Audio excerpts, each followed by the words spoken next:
And as a result of that conversation, Telly told me that he changed his major.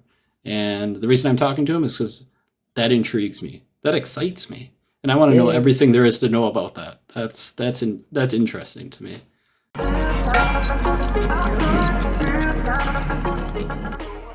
We met at the University of Minnesota. That's the name of it, right? Yes, the University of Minnesota, the one Yeah, and that was only. fun going out there. The one and Yeah. only.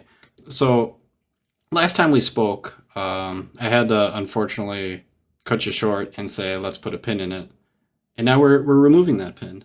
And you, Yay. you had told me, based off our conversation, for anybody who's wondering, we had a conversation at this university with a few other folks, a few other students, and you could call it spectrum street epistemology, perhaps.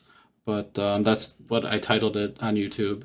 But anyways, it was a group conversation, and as a result of that conversation, Telly told me that he changed his major. And the reason I'm talking to him is because that intrigues me. That excites me. And I want to know Yeah. everything there is to know about that. That's interesting to me. So Telly, what is that all about? Um, I'll start off by saying this journey has its, I wouldn't necessarily say that the conversation itself was the reason, but it was one of those moments like, I don't know if you have those moments in your life where you have an idea about something, either something that you are or something that you want to do, but you've just been sitting in it and like festering. And then at some point, there's one or a few things that happen in your life, and you're like, oh, okay, I think I do need to do this. And part of that process was the interview with you, particularly the kinds of questions. I've always been a curious person, but the space for those kinds of questions to happen in my life was just never really there because one, um, I dropped out of college right after I left high school, and that was community college. So the conversation there was pretty bad. Um, and it was right after I moved to Minnesota from Florida, and I didn't have a community also, so people outside of school. My family was deeply religious, so these kinds of conversations just couldn't happen even at home. And my community of friends were not that interested in these kinds of conversations. So I didn't realize that there was something that I wanted. Flash forward, I end up going to school, technical school for IT, so that I can go back to college without having to pay so much money for it. And I eventually got to a point where I do go to school, but I'm going to school part-time and I'm going to school for IT. And even within those spaces, those kinds of conversations don't really exist. I found that my interest in things were very much so about figuring out puzzles, but I didn't like the puzzle of figuring out coding. It was too boring for me and too simple. And that day specifically, I was working. I just came for my lunch and I was doing a presentation on data and stuff. And I saw you with a microphone and I was like, I gotta go talk because I love talking and I love hearing people's ideas. And that conversation was a big insight on me for one, how much I enjoy doing these kinds of things, and two, um, how good I am at it. I'll be so honest. I'm really good at talking and presenting my ideas in a way that people understand.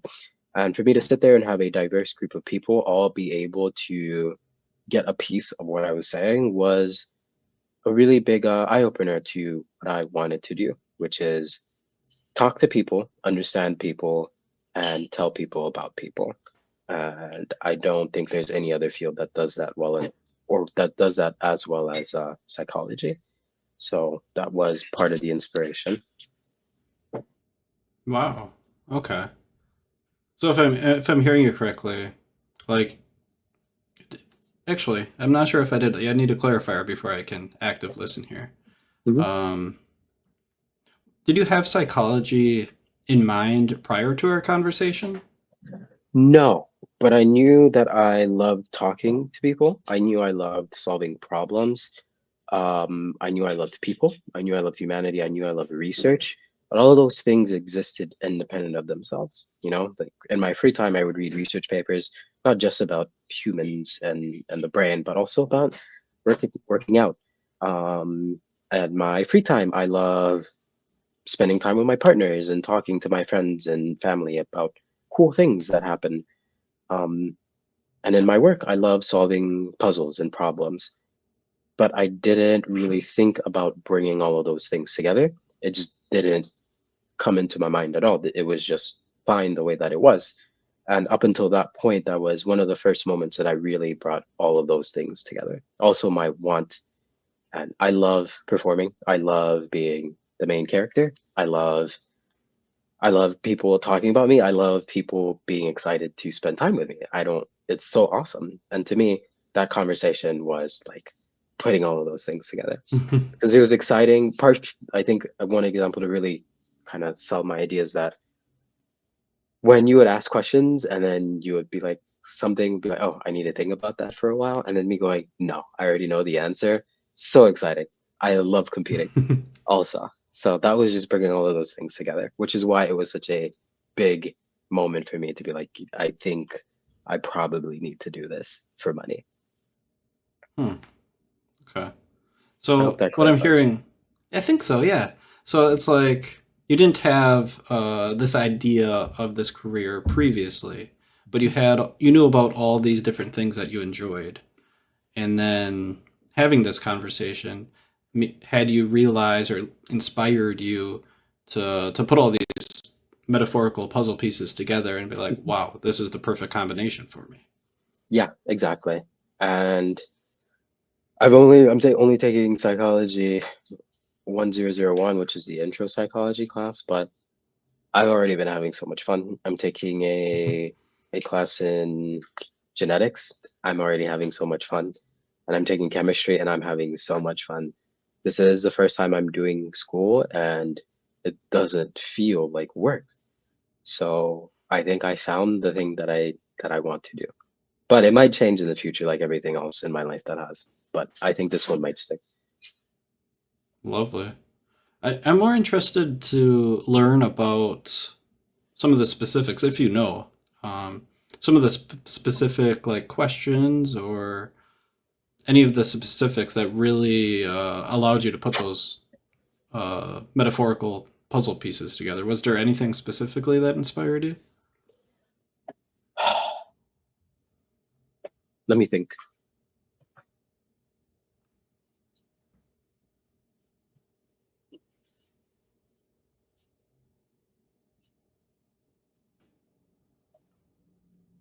I would say the interests that brought me closer to psychology is the same thing that helped me piece the puzzle together.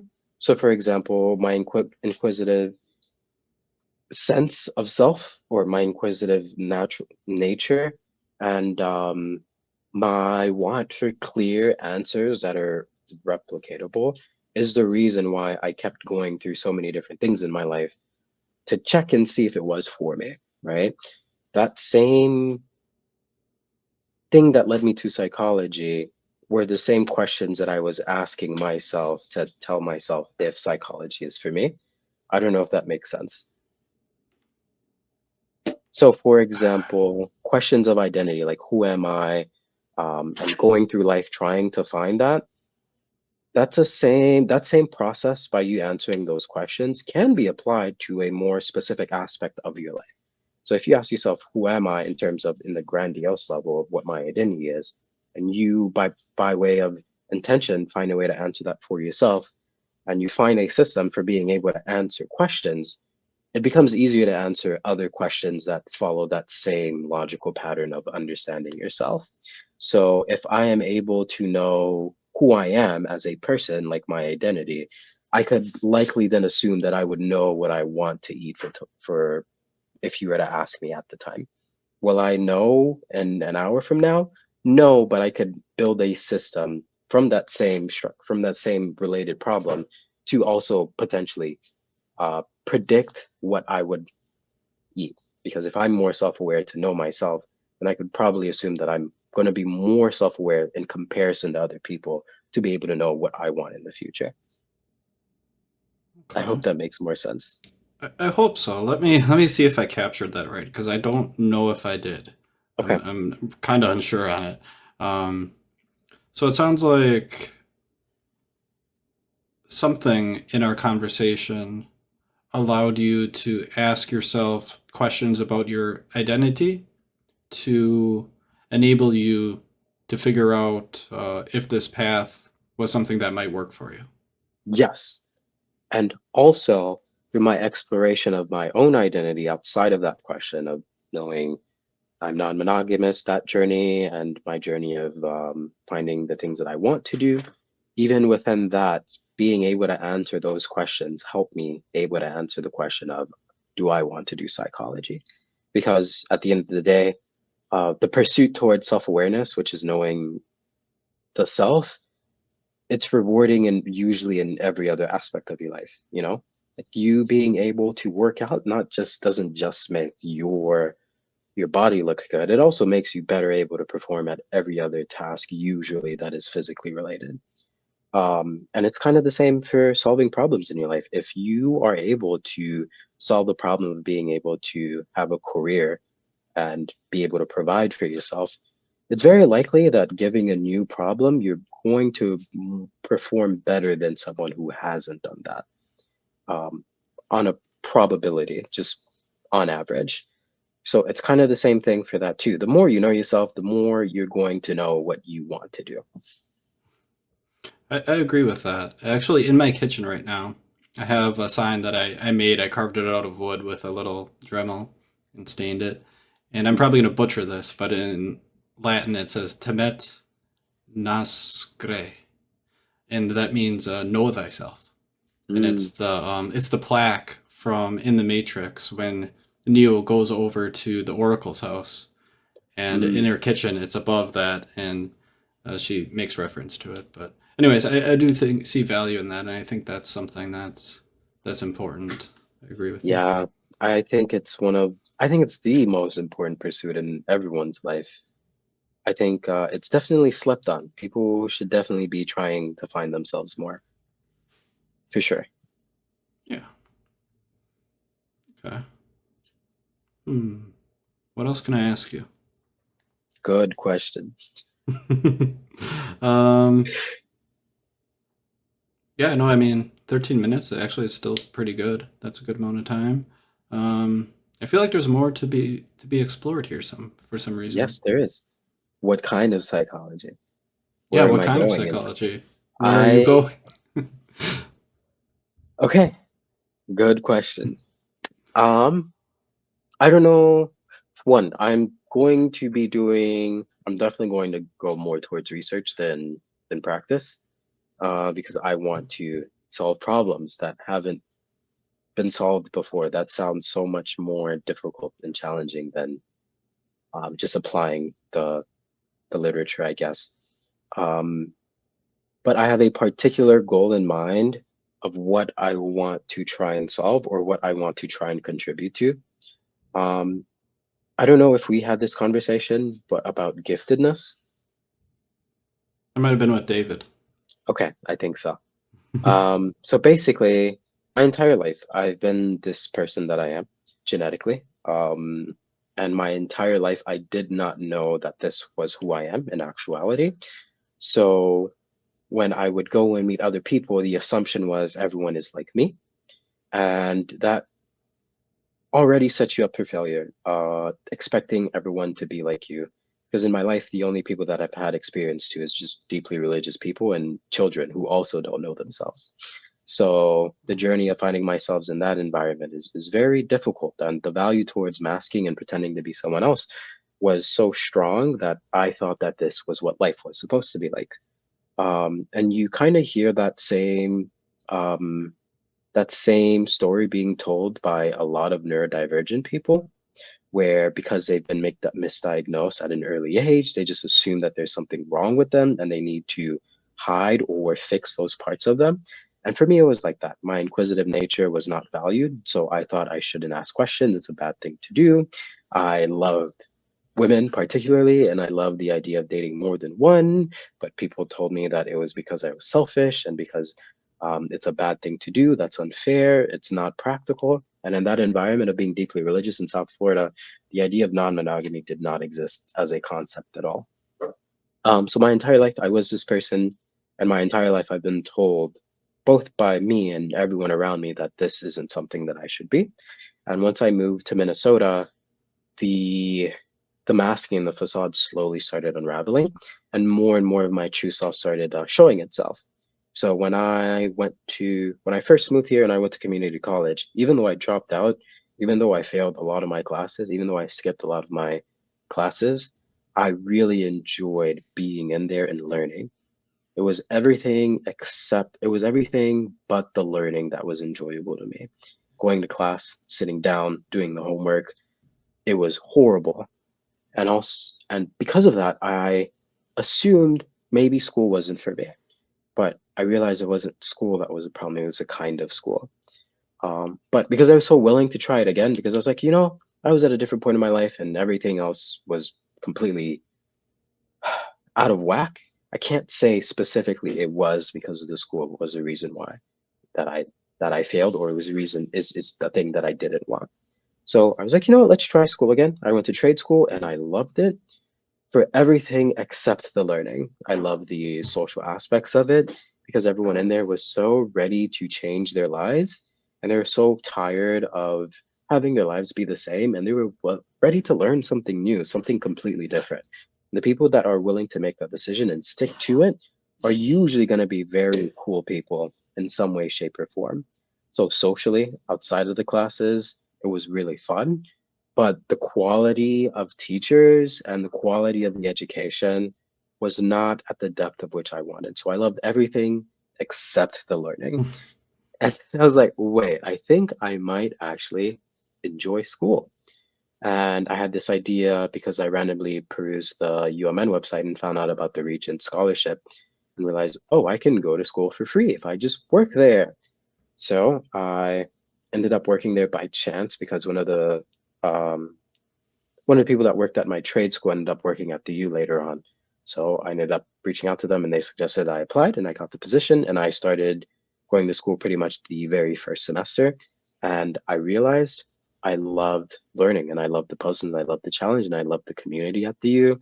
Everyone there is so awesome. All of the teachers, the faculty.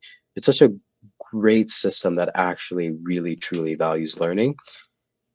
And even then, I felt like I wasn't getting all of the things that I wanted out of it because I started asking more and more questions, but the answers were so obvious and already done because I was going to school for IT and data science. Most of the things that I'm learning is about things that are very predictable. And for me, that was enjoyable until it started becoming more and more predictable. I love the concepts, but I didn't really find the passion and the willpower to do the work. I would love going to class and learn about the theory and about how computers work, and I love talking to my professors about it, but I did not want to code for a project. It was so boring. Um, at the beginning, it was fun because it was new, but slowly, more and more I learned about it conceptually, the more and more it became boring. And so I realized, oh, I love school, I love people, and I love every aspect of the community. I love the faculty, I love the staff. I even love working here, but this isn't the thing that I want to learn. And through that journey and through my learning and research paper and outside things and my discovery of who I am and like the non-monogamy and finding out who I want my community to be, my own beliefs, not the beliefs that I established from the people around me, but the beliefs that I'm forming from my own education. I started piecing things together more and more. And my life throughout this journey, I've been finding that my friends would keep telling me, my neurodivergent friends would keep telling me, oh, I would tell my friends, oh, I think I have ADHD or I have autism. And they would be like, yeah, obviously, because we're neurodivergent. So of course you would be, because everyone who's not neurodivergent really struggle with understanding and being able to talk to them unless they have some formal education in it. And I didn't. So I was like, wait, I cannot be just this random anomaly that just exists. So there's been more and more leaning with experiences like that in my life and my understanding of neurodivergency and how the brain works and how I'm different from other people from my own journey of finding myself. I began to find out like there is something different about me, and I don't see enough people talking about it. And I remember particularly at work that someone showed me a chart, and let me see if I can find it to you. I'll find it some other time. But it's Okay. this circle. It's three circles, and it has like ADHD and autism and another part, and then the third circle is giftedness. And it would list symptoms or traits of those specific ones and traits and behaviors that would also interlap between the three. And I remember looking at everything that I was in the autism circle and be like, no, that's definitely not me. And then I would look at everything that is in the autism or whichever it was and be like, oh, that's definitely not me.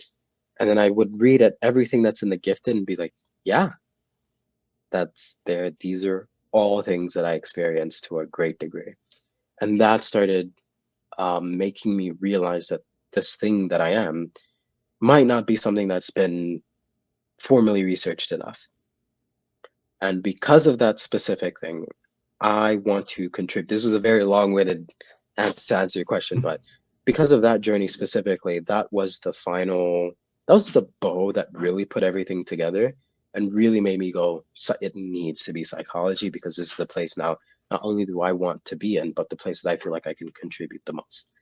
Um, with having gone through all of my experience in life, with being gifted and being able to take that understanding and apply it in a scientific way-ish, because I have a natural ability to be not very biased and be very much so like, if you can demonstrate something is better for me, I will always take it and actually mean it consistently. Sure, I'm still a human being. Sometimes it takes me more time on average, but I don't resist against it as much as I've seen other people do.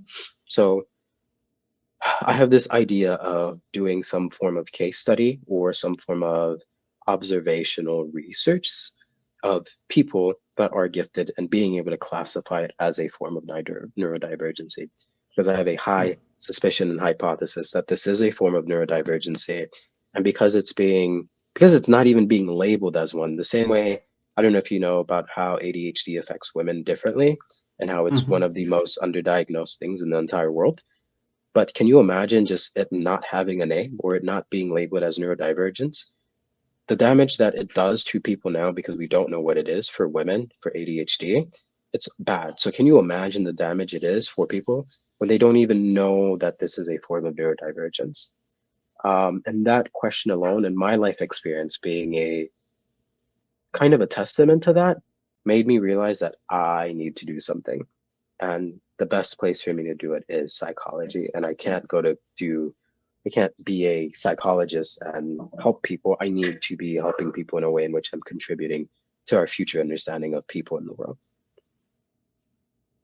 Thank you so much for sharing that with me. Yeah, That yeah, that's some powerful stuff, you know. Um,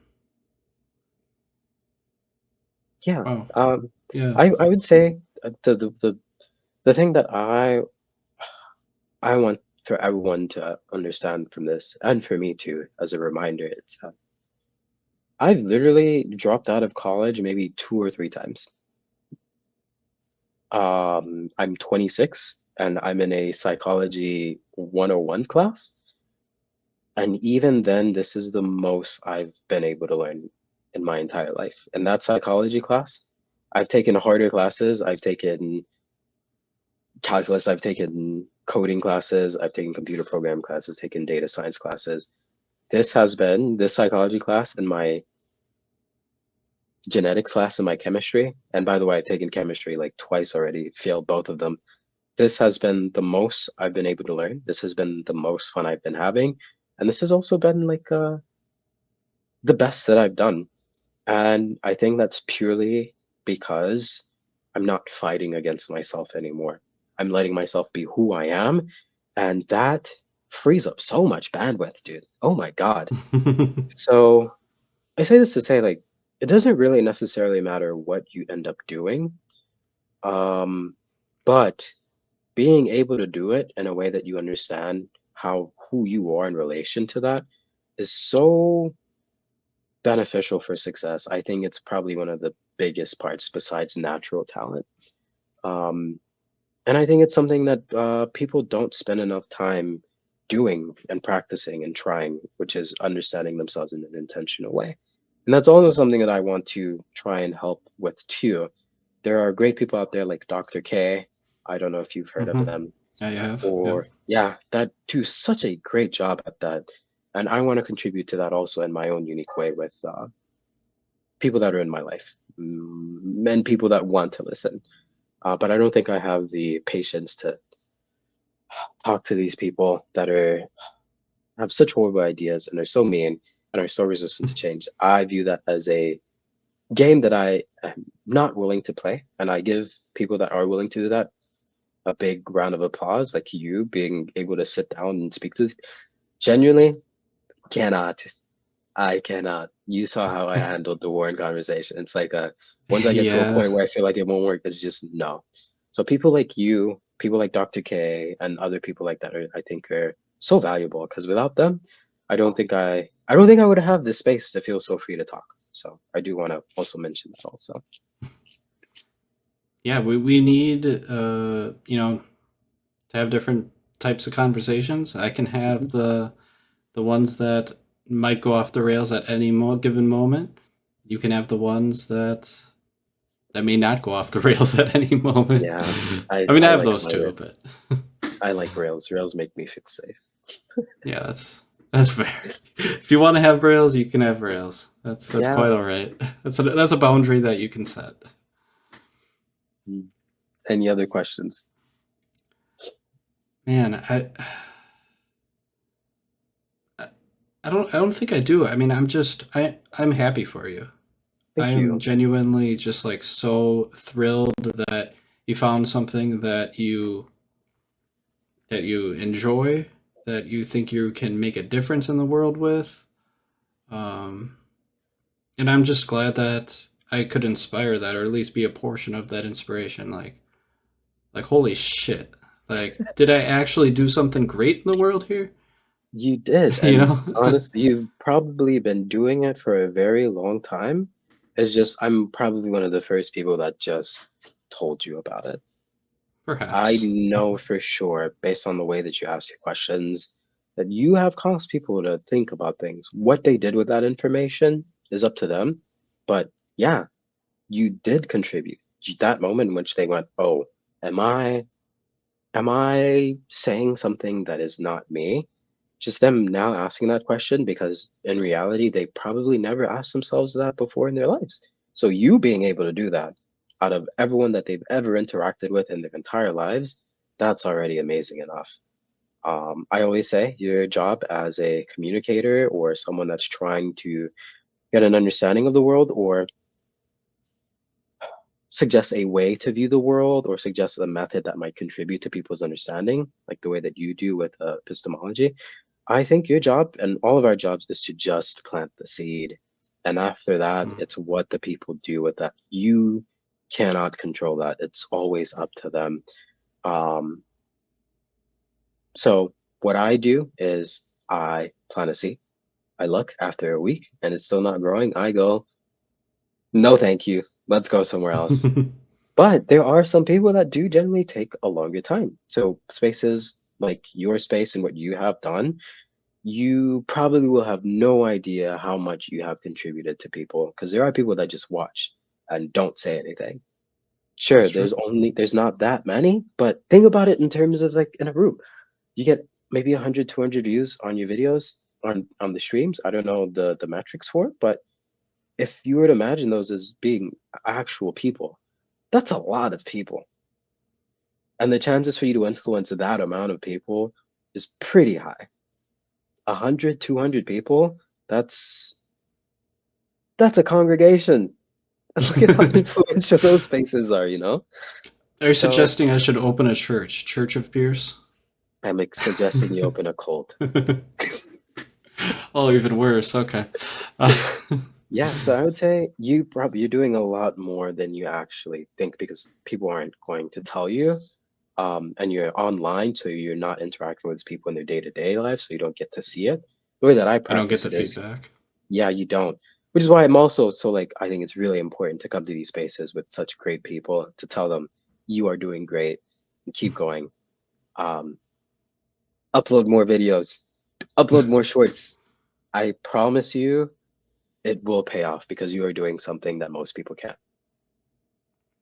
Thank you. If I can be candid for a moment, sometimes the lack of feedback and some of the criticisms that I get from now and then, sometimes it's hard to work through that, to continue going on. You know, a lot of times it's Yeah, like, should I continue doing this? Am I making a difference? But yeah, I know exactly what you mean. Because with me having an understanding of people, like an innate ability to, and also through reading research and talking to people and testing things out, I found that I am able to tell people like, hey, what you're doing in your life, and it's not that hard to tell when some kind of behavior in someone's life is not beneficial to them.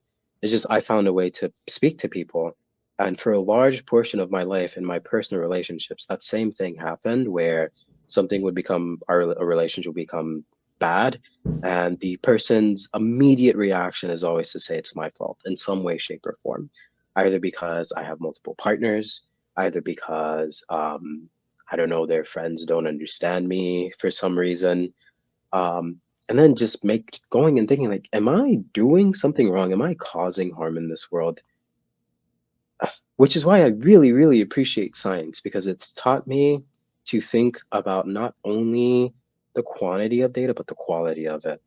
Now I'm asking myself, who is this person that's telling me this? Where are they coming from? What was their experience like? And that thing that they're saying was an issue. What are their motivations? What are they trying to do? What do they want out of this? Because once you understand that, you can find the nuggets of truth and whatever experience, whether it's them saying something negative, them not saying anything, or them saying something positive, be like, where is the truth in all of this? And that has saved my mental so much because now it's not just what people are saying, it's why would they say this to me? What is their investment in it? And being able to do that, being able to go through feedback and being able to find the actual feedback in there is such a talent. And I'm so happy because I had when I was working at the U, I was in a leadership position, which forces you to learn some of that. hmm. Because middle managers are horrible. They're liars and they have so much ego. It's insane. But it forces you to learn that because that was also an environment where I was like, I would say being gaslit into thinking that there was something wrong with me. But no, it wasn't. So it's the same thing. You're not doing something wrong because one, people keep coming back. If you were, they wouldn't. So there must be at least something that you are doing good. And the goal of feedback is to find what you are doing good and increase that and to minimize the things that you are doing bad. Just because someone thinks you're doing something bad doesn't mean it necessarily is the case. But that's really hard to do in practice. In theory, we can all Yeah. talk and be like, yeah, absolutely. I can always do that. But especially when it's people that you care about, especially when it's something that you have a big passion in, it's really, yeah, it could be really hard. And I've gone through that Yeah. too with a lot of projects. So I get it. So let me know if there's anything I can help with that too. I'm always down to help great people. I appreciate it. Maybe we can do. You can join in a video review one of these days. That would be fun. Oh, hell yeah. Absolutely. Let's do that. That sounds so fun. Sweet. All right. I think that's all I got for you tonight, Telly. Unless there's anything you'd like to add. No, I think that Beautiful. was good. All right. Then we'll call that a wrap, and I'll end the recording. Beautiful. Sounds good.